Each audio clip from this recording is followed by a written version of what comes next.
Visioner. Perkenalkan saya Anggun Yusita Dominik Sinabang dan rekan saya Kizia Sri Kisiaan. Kami hari ini akan membawakan sebuah podcast mengenai perjalanan imamat seorang pastor yang berkarya di paroki kita, yaitu paroki apa sih Kak? Paroki Santo Konrad Mantung.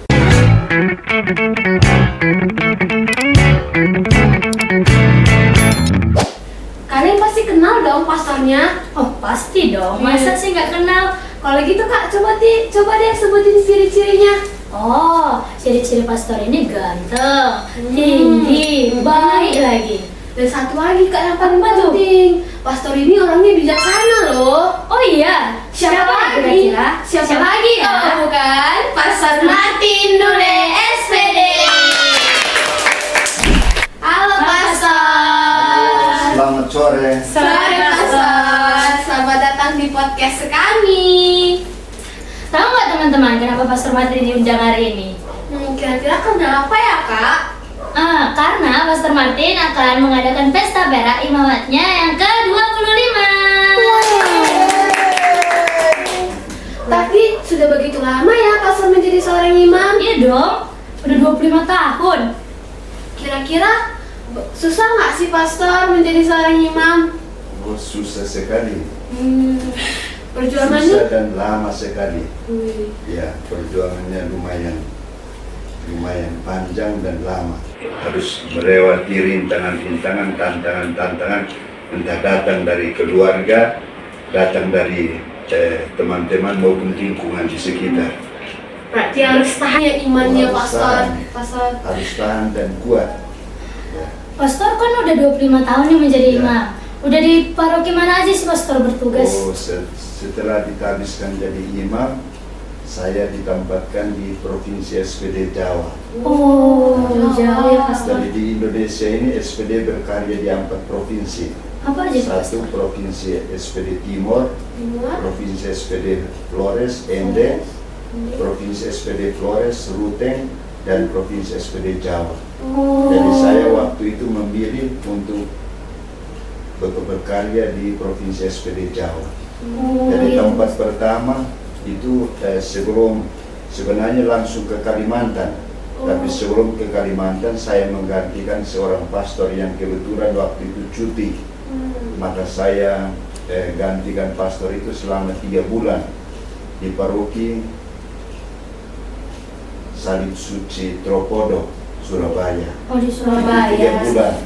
Setelah itu saya mendapat tugas dari provinsial untuk tugas pertama sebagai imam baru di paroki Kristus Raja Toba, itu Keuskupan Sanggau, Kalimantan Barat.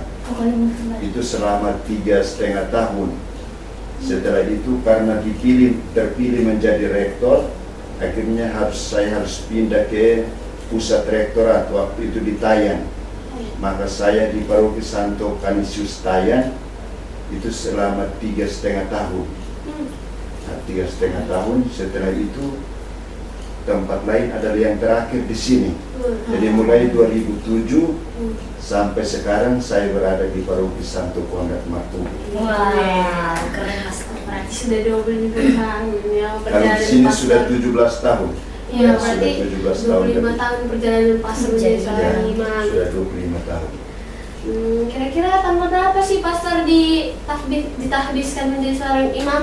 Oh, ditabiskan tanggal 7 Oktober 1999. Wah. Sudah begitu lama ya teman-teman.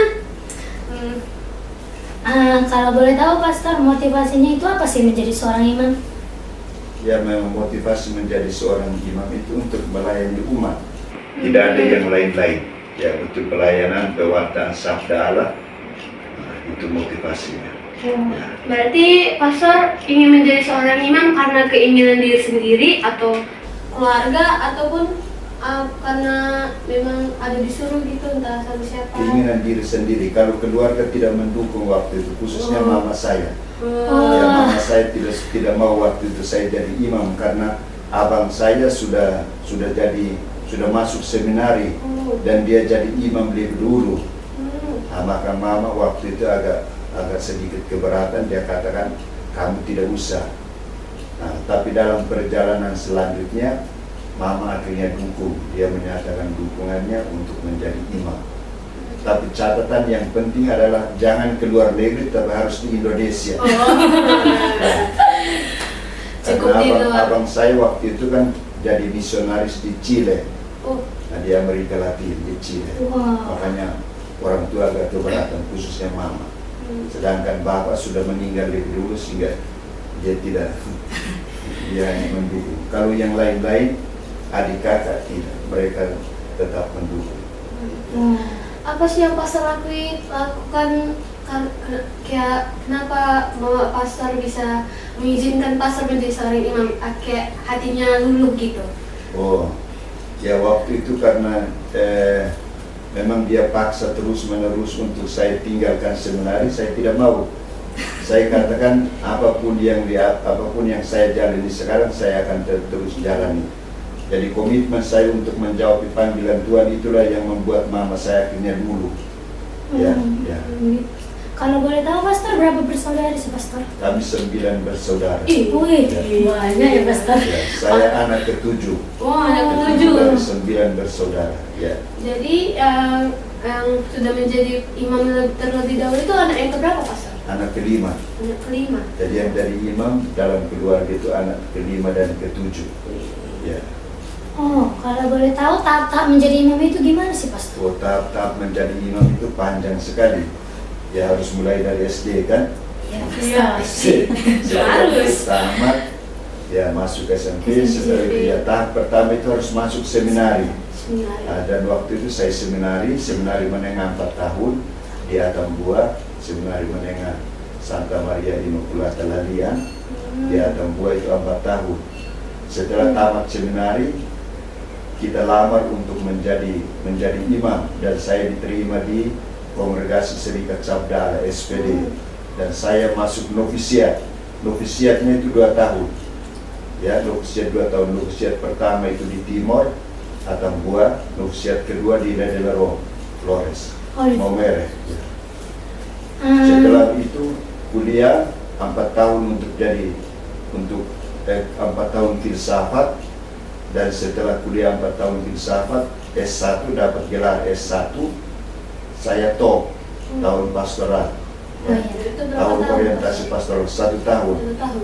Saya top di SMA Suradikara Ende. Jadi guru 1 tahun waktu itu. Jadi guru agama. Nah, setelah itu baru ditabiskan jadi diakon. Diakon itu 6 bulan. Diakon itu ya 6 bulan. Setelah itu ditabiskan jadi imam. Jadi prosesnya panjang. Ya kalau kita hitung-hitung bisa 12 tahun. Ya, bisa 12 tahun. Ada yang bisa 12 tahun, ada yang bisa 14 tahun. Apalagi yang berasal dari SMA 2. Ya, yang dari SMA biasa, bukan dari seminari. Kita tanya nggak sih tantangan-tantangan yang dihadapi pastor ini? Ya, harus dong. Gimana tuh pastor kalau tantangannya selama menjadi imam atau pas masih bersekolah gitu di seminarian gimana? Oh, tantangannya memang berat. Aturannya itu, disiplinnya itu berat sekali. Nah, disiplin di seminari. Seminari menengah, seminari tinggi. Itu disiplinnya luar biasa. Maka tantangannya kita mau menjadi imam harus taat. Harus taat mengikuti semua aturan. Karena hidup seorang imam atau seorang calon imam itu diatur oleh waktu. Ya, hidupnya diatur oleh waktu. Jadi bangun tidur jam berapa, setelah itu doa jam berapa, nanti sarapan jam berapa. Jadi tidak sesuka hati kita menentukan jam kita, tapi harus ikuti aturan yang sudah berlaku. Jadi disiplinnya. Dan banyak yang gagal itu karena tidak tahan dengan disiplin. Berarti kalau menjadi seorang imam ini memang harus bisa lah ya diatur dirinya pastor. Ya, harus diatur diri dan kita juga harus baik dengan semua orang, dengan teman-teman kita. Dalam pergaulan kita harus baik dengan teman-teman kita karena setiap akhir tahun itu nanti ada penilaian. Jadi misalnya kamu menilai saya, sifat saya seperti apa, bagaimana pergaulan saya, bagaimana sikap ketaatan saya, waktu doa saya, apakah saya rajin berdoa, apakah saya rajin membaca kitab suci, bagaimana relasi saya dengan orang lain, relasi dengan perempuan. itu dinilai semua, jadi dibuatkan voting. Nah, nanti kalau misalnya votingnya 80-30, 80 baik, 30-nya tidak baik, itu juga nanti harus diberikan catatan refleksi. Kenapa yang tidak baik ini harus dikoreksi kembali. Setelah itu nanti semua teman-teman yang lain akan membuat koreksi dan menentukan, akhirnya menentukan bahwa oh ini dia layak menjadi imam atau tidak. Itu dari teman-teman frater dulu. Di samping itu nanti para pastor yang hidup bersama dengan kita, mereka juga akan membuat penilaian. Nah, dari kalau misalnya penilaian dari para pastor, mereka katakan bahwa dia layak untuk ditabiskan, diizinkan. Nah, jadi itu prosesnya. Memang prosesnya berat juga, ya. Tapi yang tantangan yang paling terbesar yang sampai buat pastor itu kayak teringat-ingat terus itu apa tantangannya pastor? Yang kayak sampai bikin pastor teringat-ingat terus, kayak tantangan terbesar lah yang pastor alami. Tantangan terbesar. Kalau pelayanan sebagai seorang imam, waktu di Kalimantan itu memang berat medannya. Ya, medannya itu yang luas dan berat sekali. Ya, itu menjadi tantangan karena waktu itu saya baru imam muda, saya ditempatkan di satu tempat pedalaman dan itu banyak sekali stasinya.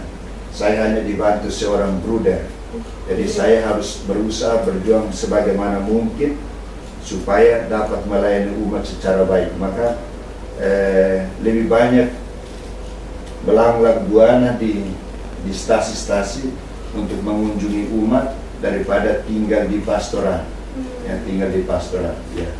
Maka kadang-kala waktu doa, waktu hidup bersama dengan teman-teman agak kurang, ya, karena lebih banyak keluar dan capek juga, karena medannya berat sekali.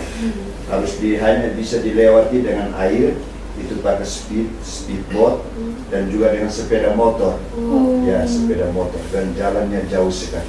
Berarti tantangannya sangat besar. Besar sekali. Sedangkan soal tantangan dari umat, ya, ada umat yang bagus sekali, tapi ada yang nakal-nakal. Itu hal yang biasa, ya, hal yang biasa. Kalau umat di paroki kita gimana sih, Pastor? Ada yang nakal-nakal nggak, Pastor? Ada itu. Ada ya teman-teman. Teman-teman, tadi kayaknya Pastor ada yang ngingati lah. Kita bukan hanya mau menilai orang berarti kan? Berarti Pastor kita bukan hanya siap untuk menilai orang, tapi siap juga dinilai oleh orang lain, ya.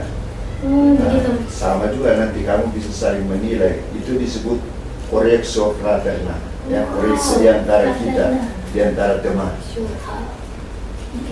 Pastor kan banyak tuh rintangannya semua. Apa sih yang membuat Pastor itu setia dalam panggilan? Ya, setia itu karena kita harus sadari bahwa memang saya dipanggil untuk itu. Ya, risiko untuk menjadi imam, ya harus siap untuk menghadapi berbagai macam tantangan. Kan di situ kan sebelum memutuskan untuk menjadi imam kan, satu tahap itu harus kau kekal.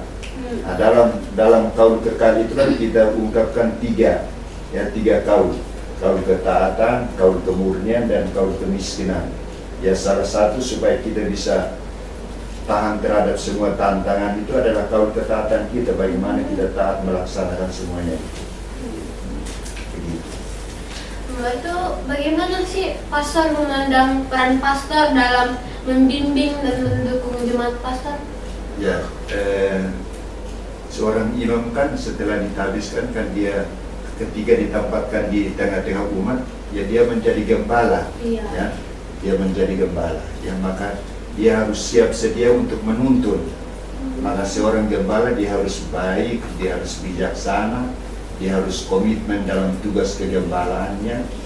Nah, dia tidak boleh pelin-pelan, ya, memang harus tegas juga, ya, harus tegas. Kalau pelin-pelan ya sulit.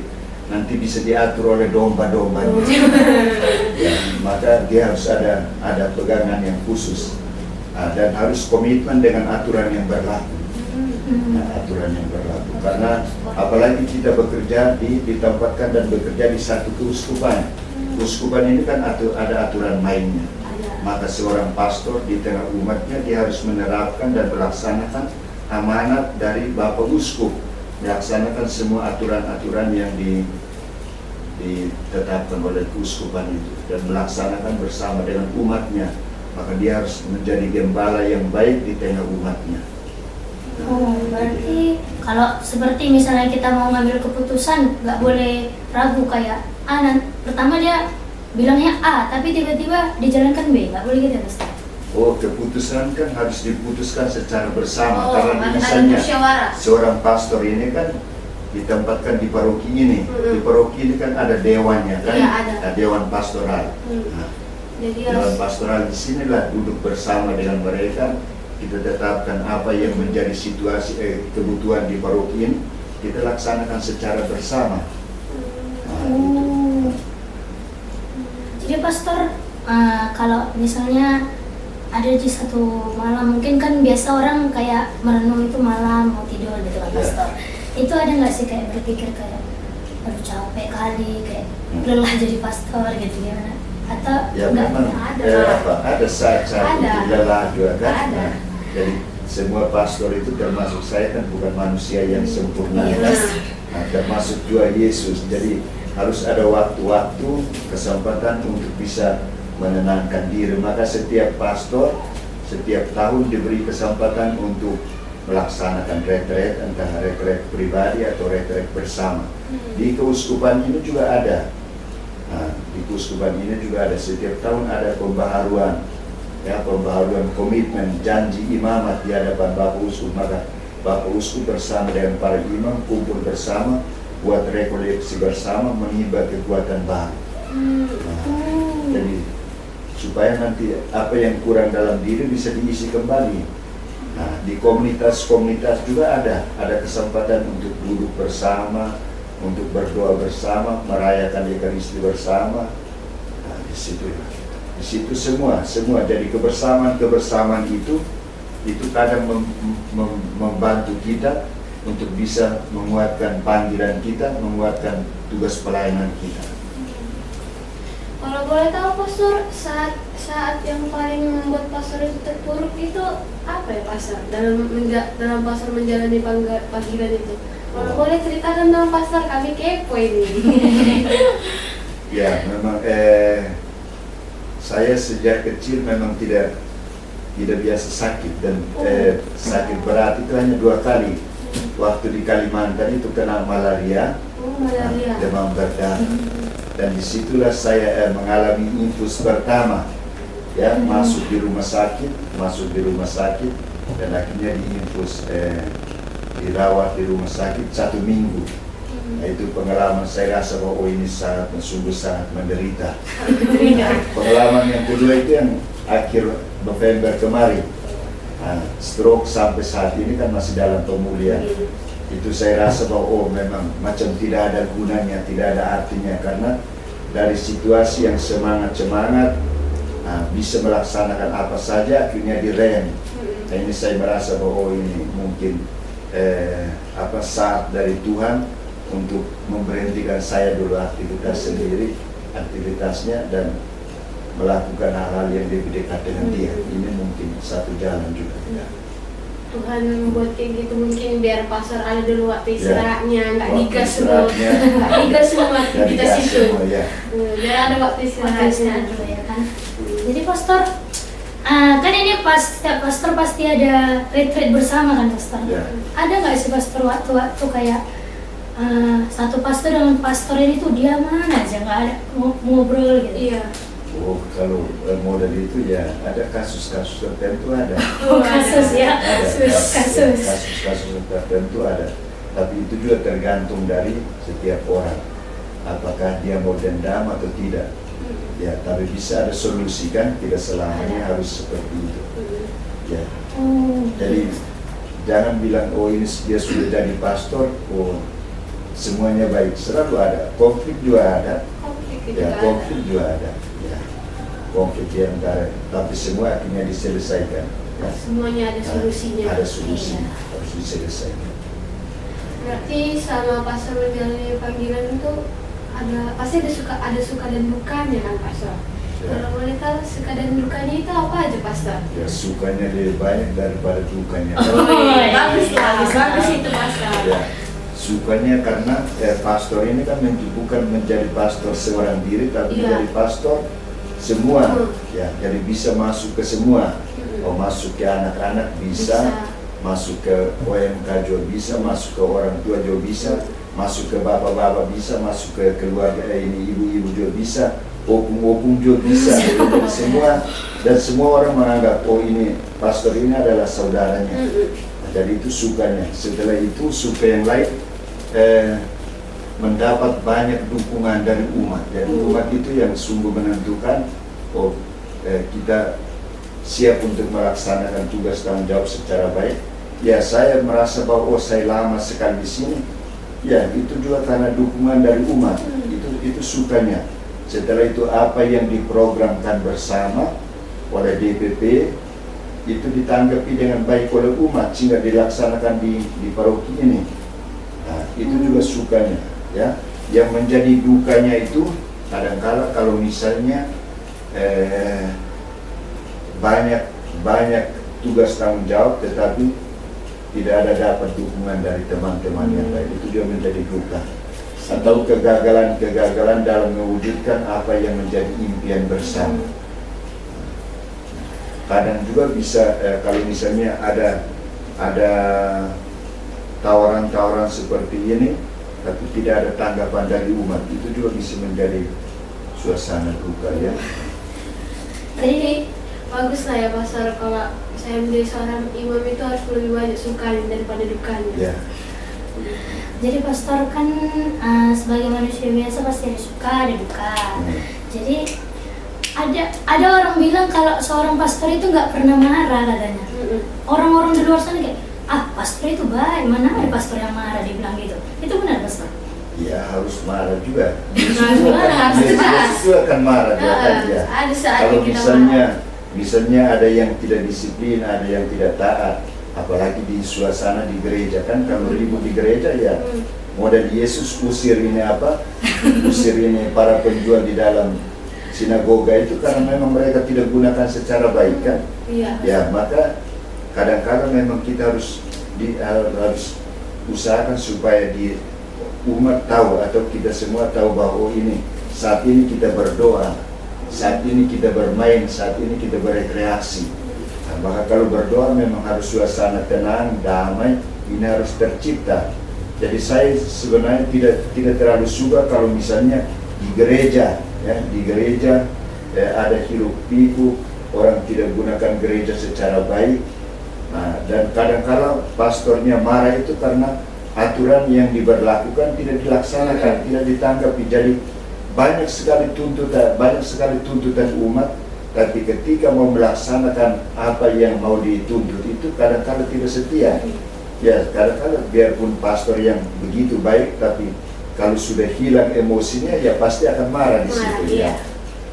Jadi teman-teman, kita itu kalau dalam gereja jangan main-main HP lagi, jangan ngomong-ngomong lagi. Kita ada saatnya di gereja itu kita harus hening, menyerahkan diri ke Tuhan. Kalau kita sebentar lagi akan melaksanakan perayaan Ekaristi.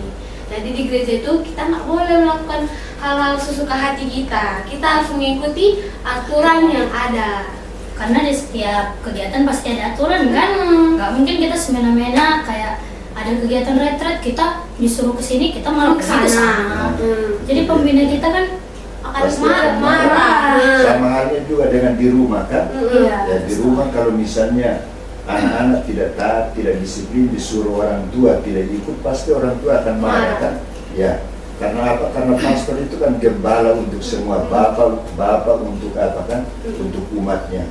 Ya, maka kalau ketika melihat anak-anaknya, ya umat ini tidak ya pasti marah. Tapi marah itu bukan untuk untuk mau tapi itu sebenarnya sebuah pendidikan, penyadaran supaya dia untuk kebaikan kita juga. Untuk kebaikan kita juga ya teman-teman. Yes. Pastor, mau nanya dong Pastor, kan banyak ini umat yang non Katolik nih kan. Kayak di sekolah itu ditanya-tanya, apa sih Katolik, buat tanda salib, doanya banyak kali gitu kan. Terus dia menghina, terus kayak kita panas gitu kan. Gimana Pastor menanggapinya? Sebenarnya tanggapi sederhana saja. katakan dengan yang ngomong itu, ya kamu jalani imanmu, imanmu, saya jalani imanku. Kamu praktekkan apa yang kamu hidupi dalam imanmu, saya praktekkan apa yang saya hidupi dalam iman saya. Nah, kalau masing-masing orang menjalankan imannya secara baik, pasti tidak ada soal.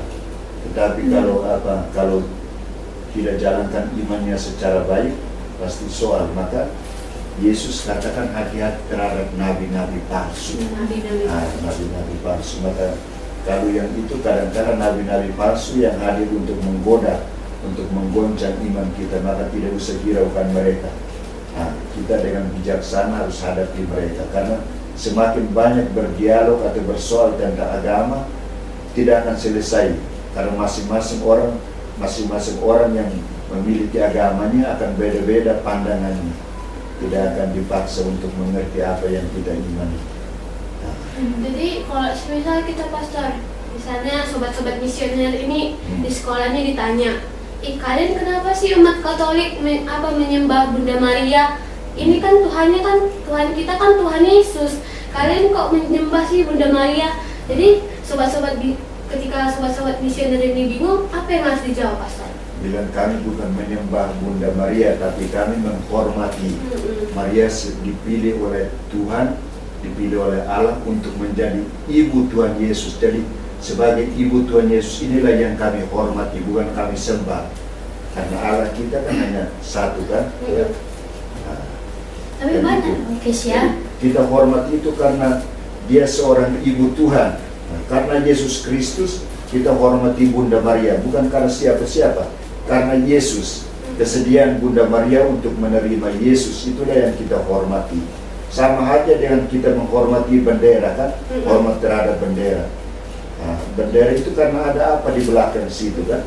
Nah, jadi pribadi Maria sebagai seorang ibu yang menyatakan kesediaannya untuk melaksanakan rencana keselamatan, inilah yang kita hormati. Nah itu dia. Jadi bukan kita sembah, tapi kita hormat terhadap Bunda Maria. Pastor, ada nggak sih pesan-pesan untuk kaum muda di luar sana untuk menjalankan panggilan? Oke, baik. Biarpun kaum muda tidak menjadi imam atau biarawan-biarawati, tapi jadilah orang Katolik yang baik, ya. Atau untuk anak-anak misioner, ya jadilah anak misioner yang baik. Nah, melaksanakan tugas tanggung jawabmu secara baik, ya. Kalau misalnya dipercaya untuk kuliah, kuliahlah secara baik. Dipercayakan untuk sekolah, ya sekolahlah secara baik. Nah, sebagai sobat misioner, ya laksanakan misi sekami itu 2D 2K kan, ya doa, derma, kurban, kesaksian. Nah, setelah itu jadi anak yang baik dalam keluarga, ya jadi anak yang baik dalam keluarga, taati semua aturan yang ada dalam keluarga, aturan dalam sekolah dan juga dalam gereja. Pada prinsipnya jadilah anak yang baik, ya anak yang baik, anak yang bertanggung jawab, dan berusaha untuk jauhkan diri dari semua persoalan yang sedang mengancam kaum muda saat ini. Satu, narkoba, judi online. Nah, setelah itu ini gadget ini, ya. Nah, itu juga tantangan. Nanti hanya asik dengan main game atau TikTok, tidak ingat ini mempersiapkan masa depan. Nah, maka masa depanmu kan ditentukan hari ini, jadi bukan besok. Jadi hari ini, kalau misalnya memang orang tua sudah berjuang mati-matian untuk menyekolahkan kita, memberikan kesempatan untuk kita kuliah, ya manfaatkan itu kesempatan itu sebagai rahmat berkat. Kita hanya balas dengan tunjukkan hasil secara baik. Gitu, Pastor. Ya. Apa lagi ya yang kita tanya ya? Apa ya? Bingung nih. Pastor bisa nggak sih menjelaskan apa sih arti panggilan itu? Panggilan menjadi imam. Ya, panggilan menjadi imam.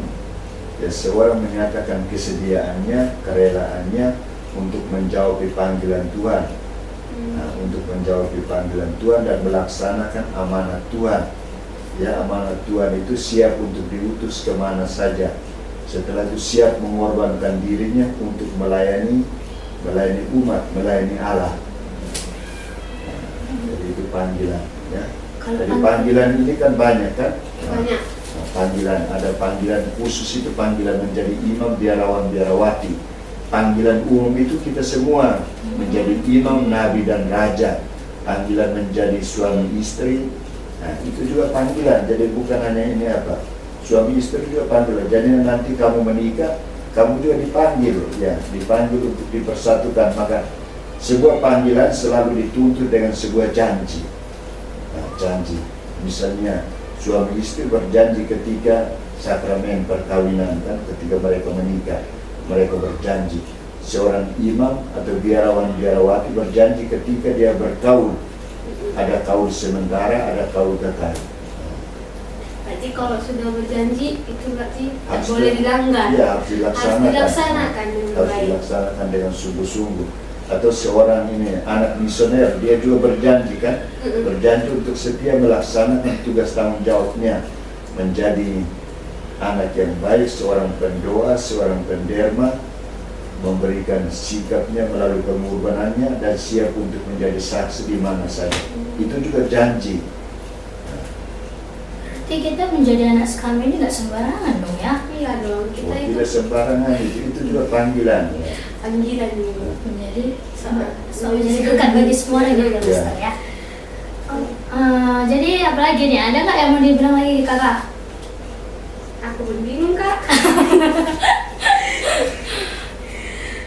Apa ya? Oh, kalau pastor boleh tahu nggak kami kak apa moto panggilan pastor? Oh iya, moto. Motonya itu dari Yeremia bab 1 ayat 9. Yeremia bab 1 ayat 9. Aku menempatkan perkataan-perkataanku ke dalam mulutmu. Aku menempatkan perkataan-perkataanku ke dalam mulutmu. Nah, dari moto itu saya temukan ketika masa-masa mau memutuskan untuk menjadi imam. Nah, persiapan itu 1 tahun kami dituntut untuk mempersiapkan diri untuk kaul kekal.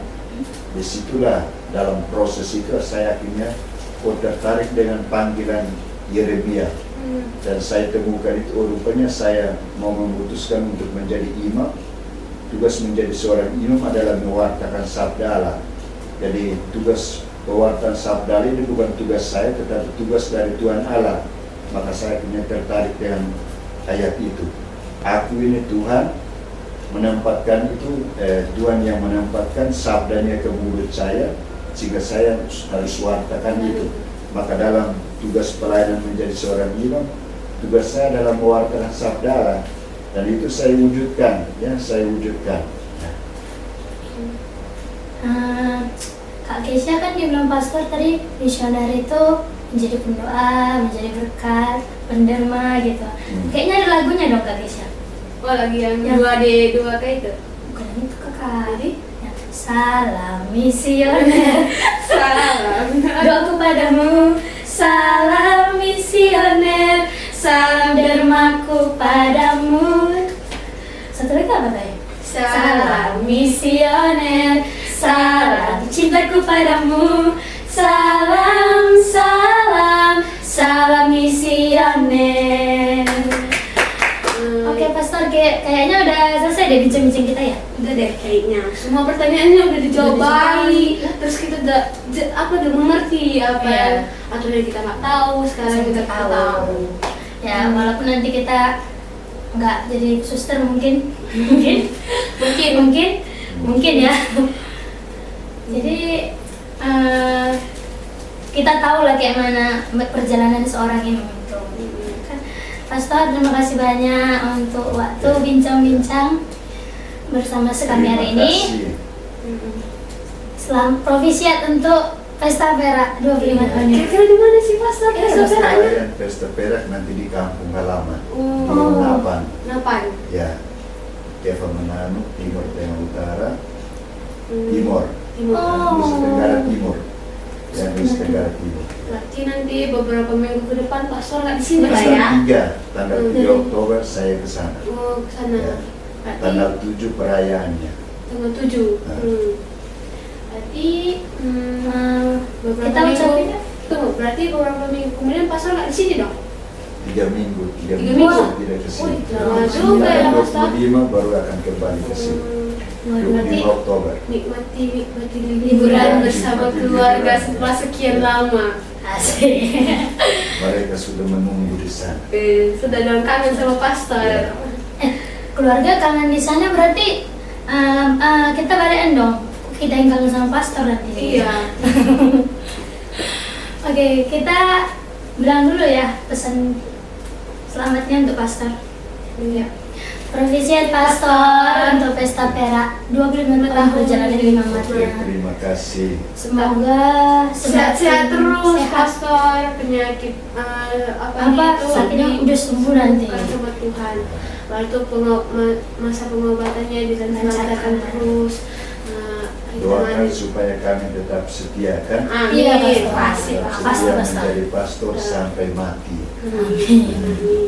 Doakan kami juga ya pastor. Tugas anak-anak misioner. Iya, Yes, baik, menjadi pastor. para Maka pendoa. setiap pagi dulu kan tugas salah satu anak misioner itu berdoa untuk biarawan-biarawati, para imam. Nah, doanya tidak usah panjang-panjang, ya 1 kali Bapa kami, 1 kali Salam Maria, itu sudah cukup. Ingat ya, Cukup itu. ingat ya sobat-sobat misioner, Pak. Tugas kita itu juga mendoakan para biarawan-biarawati agar mereka tetap setia dalam panggilannya. Cukup hanya 1 kali Bapa kami, 1 kali Salam 1 Maria. kali Salam Maria.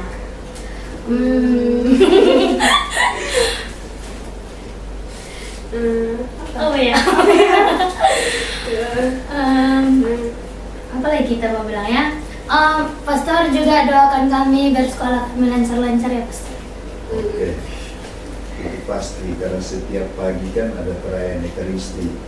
Nah, biasanya ada intensi-intensi berdoa untuk seluruh umat, berdoa untuk orang tua, berdoa untuk anak-anak, untuk kaum muda, nah, supaya semuanya berjalan baik. Jadi tugas kami para pastor di sini mendoakan umat. Nah, mendoakan umat, ya. Jadi sobat-sobat misioner, perbedaan panggilan kita dengan panggilan seorang imam itu hanya berbeda nih dari perlakuannya saja. Kegiatan Jadi kita kegiatan sehari-harinya. kita sehari-hari. Lalu apa sih Kak arti dari panggilan kita itu?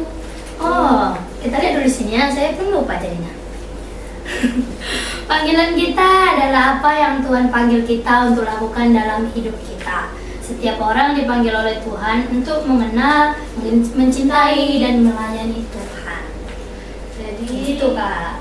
Jadi kita sebagai sobat-sobat misioner, kita harus melaksanakan panggilan kita. Kita tidak boleh melanggar janji-janji kita. Jadi, Nah, kalau ada janji sama kawan ditepati ya. jangan ingkar janji. ingkar janji. Jangan suka berbohong. Berdosa. Terima kasih ya Pastor untuk waktu bincang-bincang bersama Oke, Kami. terima kasih. Oke, kita buat salam misioner ya. Gimana Kak? 1, 2, salam misioner. Ulang. Ulang ya. 1, 2, 3. Salam misioner. Tunggu. Kak, pantunnya mana sih? Oh iya lupa. Nah, bilang cakep ya teman-teman. Oke Kak. Tiada pesta yang tidak berakhir. Cakep. Semua badai pasti berlalu. Cakep. Setialah melayani sampai akhir, mahkota surga tersedia bagimu.